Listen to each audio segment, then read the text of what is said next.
여러분 안녕하십니까? 뉴스투데이 강원입니다. 서울 태릉 국제스케이트장이 새로운 보금자리를 찾습니다. 조선 왕릉이 세계문화유산으로 지정돼 내년 철거되기 때문인데요. 정부 공모가 시작되기도 전부터 전국의 지자체들이 유치 의사를 밝히고 있는데 강원도에서는 춘천과 철원이 유치전에 뛰어들 태세입니다. 김도균 기자의 보도입니다. 2000년 세워진 서울 태릉 국제스케이트장. 조선 왕릉이 세계문화유산으로 지정돼 태릉 선수촌 전체가 진천으로 이전하면서 빙상장도 내년 철거를 앞두고 있습니다. 정부가 새로운 부지를 찾을 예정인데 전국 6개 이상 지자체가 유치 의사를 밝혔습니다. 우리나라에서 사실상 유일하게 스피드스케이팅 국제대회를 열 수 있는 빙상장이다 보니 유치만 하면 선수들이 상주하고 대회도 꾸준히 열리기 때문입니다. 경제 효과가 엄청난 효과가 있을 뿐더러 또한 동계체전을 앞으로 모든 대회를 강원도에서 유치할 수 있다는 조건이 있고 국비 1,500억 원의 국제빙상장 이전 사업에 강원도에서는 춘천과 철원이 도전장을 내밀었습니다. 춘천은 빙상장을 송암 스포츠타운에 유치하겠다는 목표입니다. 서울과의 접근성이 뛰어나다는 점과 함께 송암 저수지와 리틀 야구장 부지를 활용하면 터 파기 작업 비용도 절감할 수 있기 때문에 경쟁력이 있다는 설명입니다. 전국 빙상인들이 모여서 축제를 이루었던 동네입니다. 역사적으로나 전통적으로 춘천이 가장 대한민국 빙상의 최적지가 될 것이다. 철원은 야외 스케이트장으로 활용하고 있는 동송읍 군 유휴부지를 대상지로 내세우고 있습니다. 철원도 수도권과 가깝다는 점과 더불어 토지 매입 비용이 저렴하기 때문에 사업비를 온전히 시설 투자 비용으로 쓸 수 있다는 장점을 피력하고 있습니다. 국가 균형 발전 차원을 위해서라도 이곳 회사가 정부 차원에서도 사업을 실행을 해 주시길 바라겠습니다. 스케이트장 건립 공모 절차는 이번 달 시작할 예정입니다. 대한체육회가 부지 선정 기준으로 수익 사업을 통한 운영 안정성을 중요하게 내세우고 있어 두 시군의 맞춤 전략 수립이 중요해 보입니다. MBC 뉴스 김도균입니다. 마을 주민들이 공동체를 만들고 서로를 돌보는 거점 역할을 하는 마을관리소. 건강보험공단 후원으로 원주 5곳 등 강원도에서도 9곳이 운영되고 있는데요. 건보 후원이 올해를 마지막으로 끝나는데 지자체들도 교부세 삭감으로 지원을 꺼리면서 폐쇄 위기를 맞고 있습니다. 보도에 황구성 기자입니다. 강원 마을관리소 1호점인 원주 원인동 마을관리소. 동네 어르신들이 옹기종기 모여 최근에 재능 기부를 통해 피아노를 배운 91살 이상선 할머니를 격려합니다. 4년 전 강원도에선 처음으로 문을 열고 독거노인 돌봄, 수도관 동파 해결의 방범 순찰까지 아파트 관리사무소 같은 역할을 해왔습니다. 반응이 좋다 보니 이 같은 마을 관리소는 원주에 5개, 강원도 전체로는 9개까지 늘었습니다. 하지만 건강보험공단의 지원이 끊기면서 대부분 운영 중단 위기에 놓였습니다. 원주시에서도 지속적으로 이런 것이 거점이 돼서 강화되고 나갈 수 있도록 그런 피원이 필요하고 또 의정을 살피는 우리 시의원님들도 이런 일에 좀 관심을 좀 가졌으면 좋겠습니다. 원주의 태장 2동은 연말을 끝으로 운영이 중단되고 명륜 1동과 문마급 마을관리소도 운영 축소가 불가피합니다. 없어진다니까는 너무 좀 아쉽죠. 많이 아쉽죠. 여기 노인네분들이 어디 가실 데 없으면 여기 도장 모이고 하셨는데 그런 것도 이제 못하고 그러니까는. 건보에 이어 원주시의 후원을 기대했지만 상징성이 큰 원인동 1호점만 그것도 1년 후원만 확정된 상태입니다. 지원이라든지 이런 부분이 전혀 없다가 조금씩 관여를 하고 싶어 하는 시작을 하더니 평가라는 잣대를 들이밀고 예산 지원이 어렵게 됐다 이런 식으로만 통보를 해주는 상황이어서 행정안전부 공모사업에 선정돼 국비가 투입된 우산동과 태장 1동 마을관리소도 상황이 어렵기는 마찬가지. 초기 시설 투자비만 국비로 지원됐고 이후 운영비는 지자체가 지원했는데 이른바 세수 펑크로 인한 지방교부세 삭감 이후 지자체의 운영비를 30% 줄였습니다. 조성하는 것까지만 아마 지원을 했을 것 같고요. 새 운영을 하든가 아니면 이제 관리가 이제 시군에서 관리를 하니 시군이 아마 관리 예산을 세우지 않았을까요? 행정안전부 주관 두 곳을 빼고 강원도에서 운영되는 마을관리소는 원주와 춘천, 강릉, 동해에 모두 9곳. 건보공단 후원기간 종료 시점에 세수 펑크로 인한 교부세 삭감까지 겹치면서 폐쇄 위기에 내몰리고 있습니다. MBC 뉴스 황구선입니다. 춘천시의회 한 의원이 춘천시의회에서 내려진 징계를 받아들일 수 없다며 소송에 나섰습니다. 그런데 춘천시의회가 소송에 대비한 배상금을 내년 예산에 편성했습니다. 만약 시의회가 패소하면 시민 세금으로 소송의 비용을 물게 되는 건데 논란이 일고 있습니다. 백승호 기자가 보도합니다. 춘천시의회 나유경 의원은 지난 6월 행정사무감사 도중 후쿠시마 오염수 방류 철회 문구가 적힌 피켓을 노트북에 붙였습니다. 춘천시의회는 경고 징계를 내렸습니다. 나 의원은 의정 활동을 억압하는 부당한 징계라며 징계 처분 무효 소송에 나섰습니다. 다수당에 반하는 내용은 아예 그냥 그 징계 줄 수도 있으니 말하지도 말라라는 걸로 받아들일 수밖에 없거든요. 그러면 의원의 의정 활동에 제약이 생기는 거고요. 그런데 춘천시의회가 내년 예산안에 나유경 의원 소송에 대비한 배상금과 변호사 선임료를 각각 500만 원씩 편성한 것으로 확인됐습니다. 당시 나유경 의원 징계는 국민의힘 소속 의원들이 주도했습니다. 징계 찬반 투표에서도 찬성 13명, 반대 9명으로 각각 국민의힘과 민주당 소속 의원 수와 같습니다. 그런데 이런 정쟁으로 불거진 소송 전에 시민 세금을 드리게 된 겁니다. 이 500만 원 책정하신 거는 좀 아닌 것 같아서 질문을 드렸고요. 사실은 시민의 혈세이기 때문에 만약 춘천시의회가 소송에서 지면 나유경 의원의 변호사 비용 등을 부담해야 합니다. 의회에서 이제 배상금을 먼저 책정해놨을 때는 그러니까 질 거를 각오하고 하는 부분들인 것 같아요. 객관적으로 좀 어려워 보이기는 하는데 정치적 합의가 될 수 있는 부분들도 있을 것 같고. 반대로 춘천시 의원이 시의회를 상대로 소송을 제기했다는 게 잘못됐다는 지적도 나왔습니다. 일이 철회된 거는 누구 어떤 선행으로 해서 누구의 잘못을 따지기 전에 좀 잘못된 일이지만은 앞으로 없었으면 하는 바람이고. 나유경 의원은 소송을 철회할 생각이 없다며 만약 춘천시 의회가 패소하면 당시 징계를 주도했던 의원들에게 비용 책임을 물어야 한다고 주장했습니다. MBC 뉴스 백소입니다. 동해시의 대표적인 향토 기업인 DB메탈이 경영 위기를 겪고 있는 것으로 알려졌습니다. 현재 전체 설비 가운데 일부가 가동을 멈췄고 희망퇴직 절차가 진행 중인데 일부에서는 회사가 문을 닫을 수도 있다는 위기감이 감돌고 있습니다. 배연환 기자가 보도합니다. 1936년 일제시대에 설립돼 1976년 동부그룹에 편입된 DB메탈. 합금철을 만드는 회사인데 시멘트 업체와 함께 동해 지역의 대표적인 향토 기업으로 자리 잡아왔습니다. 하지만 최근 경영 상황이 크게 악화된 것으로 나타났습니다. 지난해 3분기 누적 영업이익은 1,760억 원에 달했지만 올해 같은 기간에는 영업 손실 456억 원을 기록했습니다.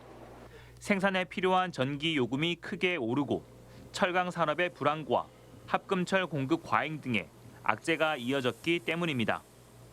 이러한 상황이 겹치며 DB메탈은 현재 희망퇴직 절차를 진행하고 있고 내년에는 공장 가동을 추가로 중단할 수 있다는 전망도 나오고 있습니다.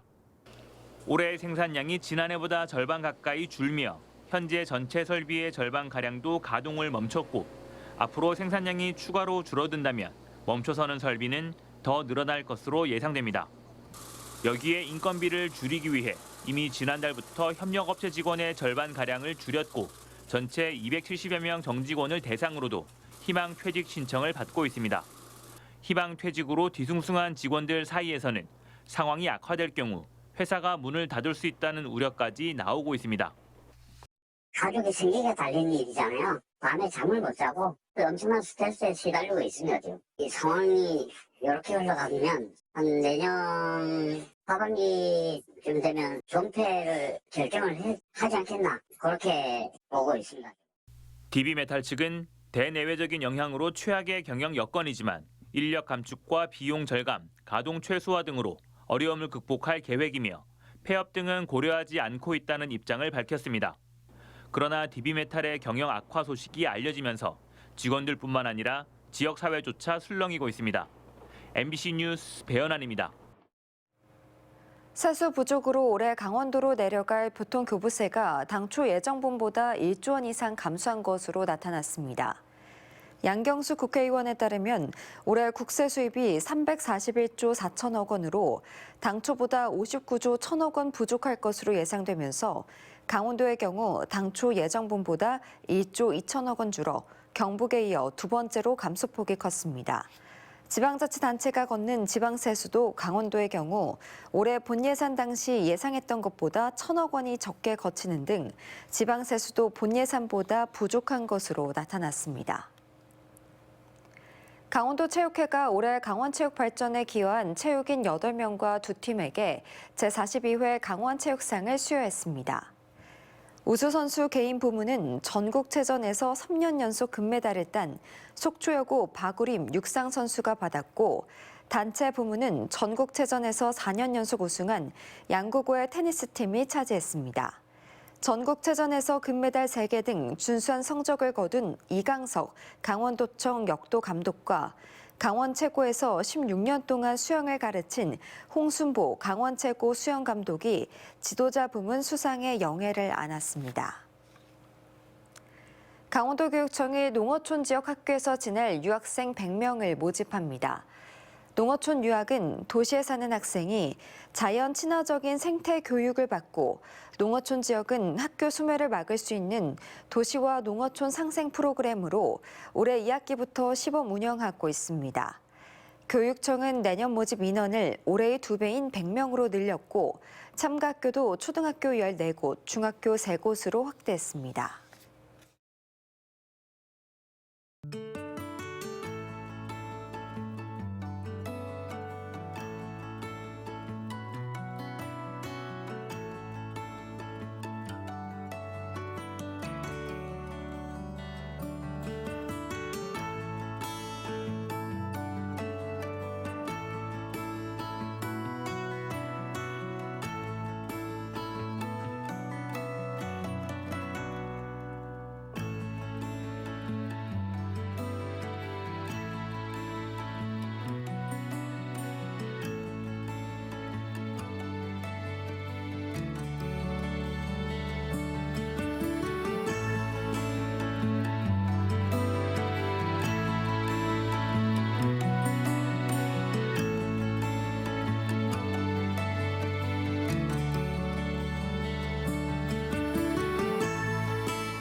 초등학교 의무 취약 대상 아동에 대한 통지서가 이달 말까지 각 가정으로 발송됩니다. 강원도교육청은 올해 10월을 기준으로 취약 대상 아동의 명단을 작성해 오는 20일까지 각 가정으로 발송하고 정보24 홈페이지를 통해 온라인 통지서도 20일까지 발급한다고 밝혔습니다. 초등학교 예비 소집은 내년 1월 2일부터 4일 사이 각각의 학교가 결정한 날 실시하는데 아동의 소재를 확인하기 위해 반드시 대면으로 해야 합니다. 태백시가 내년 3월에 출범할 예정인 시설관리공단의 임원 선임 절차를 마쳤습니다. 태백시 시설관리공단 제1대 이사장에는 태백시 전 남궁증 행정복지국장이 임명됐으며 비상임 이사에는 김재영 한양대 명예교수와 김주영 태백시 현안대책위원장 등 4명이 선임됐습니다. 태백시 시설관리공단은 고원자원 휴양림과 국민체육센터, 태백의 볼링장, 공영주차장, 공원묘원, 화장장, 주택사업 등 11개 사업을 통합 관리하게 됩니다. 홍천 공설묘원이 내년 상반기에 완공됩니다. 홍천읍 하우안리 2만 5천 제곱미터에 들어서는 공설묘원에는 6,500개의 자연장지와 3분 장지가 들어섭니다. 자연장제는 화장한 유골의 골분을 수목과 잔디 밑에 묻는 방식이고 3분장은 화장한 유골을 특정 장소나 산 바다에 뿌리는 방식입니다. 내년부터 춘천의 모든 장례식장에서 일회용품 대신 다회용기가 사용됩니다. 춘천시는 지역의 장례식장 4곳과 다회용기 사용 지원 사업 업무 협약을 맺고 2억 9천만 원을 들여 다회용기를 제작해 장례식장에 지원한다고 밝혔습니다. 이를 통해 매달 20톤가량 발생하는 장례식장 일회용품 폐기물을 줄이겠다는 계획입니다. 장례식장에서 사용된 다회용기는 수거와 세척을 거쳐 다시 장례식장에 공급됩니다. 춘천의 전기 저상버스를 개조해 만든 트롤리버스가 15일부터 운행합니다. 춘천시는 트롤리버스 세대를 시내버스 16번 노선에 투입해 레고랜드와 춘천역, 시외 버스터미널과 사막산 케이블카 등 하루 30회 도심과 관광지를 순환한다고 밝혔습니다. 트롤리버스는 옛 전차의 외형의 내부를 고풍스럽게 꾸몄습니다. 원주시 탄소중립지원센터와 강원녹색환경지원센터가 호텔 인터블구에서 지속가능한 원주시 2050 탄소중립 포럼을 열고 원주의 탄소중립과 녹색성장 실천 방안을 모색했습니다. 원주시 탄소중립지원센터의 성과 보고와 강원도 기후위기 대응 방향과 원주시 탄소중립 추진을 위한 전문가 발제에 이어 참석자 토론이 이어졌습니다. 원주시 탄소중립지원센터는 포럼에서 나온 내용을 기반으로 탄소중립, 녹색성장 기본계획 수립, 원주형 탄소중립 모델 개발 등에 나설 계획입니다. 동해시가 12월 한 달 동안 동해페이 인센티브 지급률을 높였습니다. 동해시는 연말 지역경제 활성화와 11월 말에 누적 발행액 2천억 원의 돌파를 기념해 12월 한 달 동안 동해페이 인센티브를 기존 8%에서 10%로 올려 지급합니다. 11월 말 기준 동해페이 등록 가맹점 수는 5,559곳으로 지난해보다 16% 늘었고 등록된 동해페이는 6만 6천 장, 누적 발행액은 2,200억 원을 돌파했습니다. 양구군이 겨울방학에 아르바이트에 참여할 대학생 120명을 오는 8일까지 양구 교육캠퍼스 홈페이지에서 모집합니다. 청소년 수련관, 작은 도서관, 장례식장, 양구수목원, 광치자연휴양림, 명품관 등 양구군이 관리 운영하는 시설 16곳에서 환경정비, 시설관리, 관람 안내, 프로그램 운영 보조 등의 업무를 맡게 됩니다. 내년 1월 2일부터 2월 29일 중 보름 동안 하루 8시간을 근무하며 최저시급 9,860원을 적용해 15일에 142만 원을 받습니다. 출생 통보 정책 안정화에 기여한 공로를 인정받아 건강보험심사평가원이 제12회 한국정책상에서 공공기관 우수상을 받았습니다. 심평원은 의료기관에서 출생하고도 출생신고가 되지 않았던 허점을 보완하기 위해 마련된 출생통보제를 제도화하고 운영 과정을 정립하는 데 기여한 공로를 인정받았습니다. 출생통보제는 의료기관에서 아이가 출생하면 14일 이내에 심평원에 관련 자료를 제출하고 심평원은 각 지자체에 통보하는 걸 의무화한다는 정책입니다. 철원군은 올해 농업용 면세수를 구입한 3,812개 농가에 이달 안에 21억 4천만 원을 지원할 예정입니다. 면세유 구입비 지원은 면세유료 구입 카드를 발급받은 농업인이 사업을 신청한 경우에 한해 지난해 10월부터 올해 9월 말까지 면세유를 사용한 실적에 따라 만 원에서 최대 330만 원까지 리터당 150원을 정액 지원합니다. 이에 더해 철원군은 농업인의 경영 부담 경감을 위해 자체 예산 5억 3천만 원을 투입해 리터당 50원을 추가 지급하기로 했습니다. 이상으로 뉴스투데이 강원을 마칩니다. 시청해주신 여러분 고맙습니다.